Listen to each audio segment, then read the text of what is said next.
Big ബോസിലെ കയ്യാങ്കളി കാര്യമായി ഷാനവാസിന് ഹോസ്പിറ്റലിൽ പോകേണ്ടി വന്നു. 24 hours ഒബ്സർവേഷനിൽ വെച്ചിരിക്കുകയാണെന്നാണ് പറഞ്ഞത്. ഏതായാലും ആ ഒരു മൊമെന്റിൽ എനിക്ക് തോന്നിയില്ല ഒരു ഫിസിക്കൽ അറ്റാക്കാണ് അവിടെ നടന്നതെന്ന്. ഷാനവാസിന് പെട്ടെന്നൊരു സ്ട്രെസ്സോ അല്ലെങ്കിൽ BP കയറിയത് എന്തോ ആണെന്ന് തോന്നുന്നു.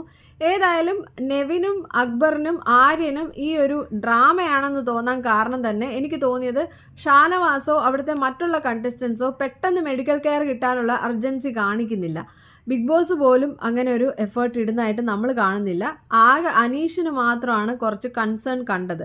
അനീഷ് ഇടയ്ക്ക് ചെന്ന് പറയുന്നുണ്ട് കൺഫെഷൻ റൂമിലോട്ട് പോകുമെന്ന് പറയുന്നുണ്ട്. ബിഗ് ബോസ് അനൗൺസ് ചെയ്തതിന് ശേഷവും കുറേ നേരം അവിടെ വഴക്ക് ഉണ്ടാക്കി മറ്റുള്ള കണ്ടസ്റ്റൻസ് ഒരുപാട് സമയം കളഞ്ഞു. ഷാനവാസിനെ കെയർ ചെയ്യുന്ന രീതിയിൽ ഈ 3 സ്ത്രീകളും ബഹളം വെക്കുന്നെങ്കിൽ കൂടെ അവർക്ക് അങ്ങനെ ഒരു കൺസേൺ ഉള്ളതായിട്ട് എനിക്ക് തോന്നിയില്ല. കാരണം പെട്ടെന്ന് ഒരാൾക്ക് മെഡിക്കൽ കെയർ ആണ് കൊടുക്കേണ്ടത്, അല്ലാതെ എതിരാളികളെ പിന്നെ വന്ന് നേരിടാം. പക്ഷേ എന്തുകൊണ്ടാണ് അവർ ഷാനവാസിനെ പെട്ടെന്ന് ഈ കൺഫെഷൻ റൂമിലോട്ട് കൊണ്ടുപോകാത്തതെന്ന് എനിക്ക് മനസ്സിലായില്ല. കണ്ടന്റ് ഉണ്ടാക്കാൻ വേണ്ടി അവിടെ അവർ ഷാനവാസിന്റെ ഹെൽത്ത് മറന്നുപോയതായിട്ടാണ് എനിക്ക് തോന്നിയത്. ഏതായാലും ഷാനവാസിന് പെട്ടെന്ന് തന്നെ സുഖമാവട്ടെ എന്ന് ഞാൻ പ്രാർത്ഥിക്കുന്നു. അനീഷ് മാത്രമാണ് അവിടെ കുറച്ച് എമ്പതി കാണിച്ചത്. ഈവൻ സാബുമാൻ നോക്കിയാലും പുള്ളി മിണ്ടാതെ പോയിട്ട് ആ പാലൊക്കെ തുടച്ചു കളയുന്നതാണ് നമ്മൾ കാണുന്നത്. ഇവിടെ നോട്ടീസ് ചെയ്യേണ്ട ഒരു കാര്യം, ഷാനവാസിന്റെ മകളും വൈഫും വന്ന സമയത്ത് ആ കുട്ടിക്ക് ഏറ്റവും ഇഷ്ടം നെവിനെയാണെന്നാണ് പറഞ്ഞത്. ആ നെവിൻ ആണ് ഈ ഒരു ബഹളത്തിന് തുടക്കം കുറിച്ചത്. അങ്ങനെയാണ് ഷാനവാസിന് ഇപ്പോൾ ഇങ്ങനെ ഒരു സിറ്റുവേഷൻ വന്നതും.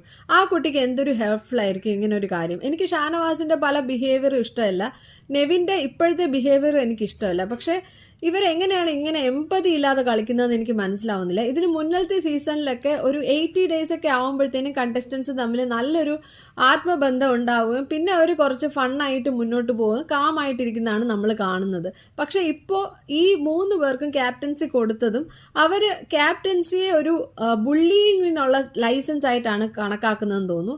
വളരെ റൂഡായിട്ടാണ് മറ്റുള്ളവരുടെ അടുത്ത് പെരുമാറുന്നത്. ഒട്ടും തന്നെ എമ്പതി കാണിക്കുന്നില്ല. എനിക്ക് തോന്നിയത് നെവിനാണ് ഇതിന്റെ മുൻകൈ എടുക്കുന്നത്. പക്ഷെ അക്ബറും ആര്യനും എന്തുകൊണ്ടോ നെവിനെ സപ്പോർട്ട് ചെയ്യുന്നു. അവർക്ക് താല്പര്യം അല്ലെങ്കിൽ മാറി നിൽക്കാം, പക്ഷെ അതും അവർ ചെയ്യുന്നില്ല.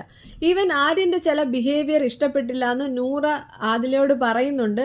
ആദിലയ്ക്കും നൂറ അത് എങ്ങനെ ട്രീറ്റ് ചെയ്യുന്നതെന്നുള്ളത് ഇഷ്ടപ്പെട്ടിട്ടില്ല. അങ്ങനെ ഒരു വഴക്കം അവിടെ നടക്കുന്നത് നമുക്ക് കാണാം.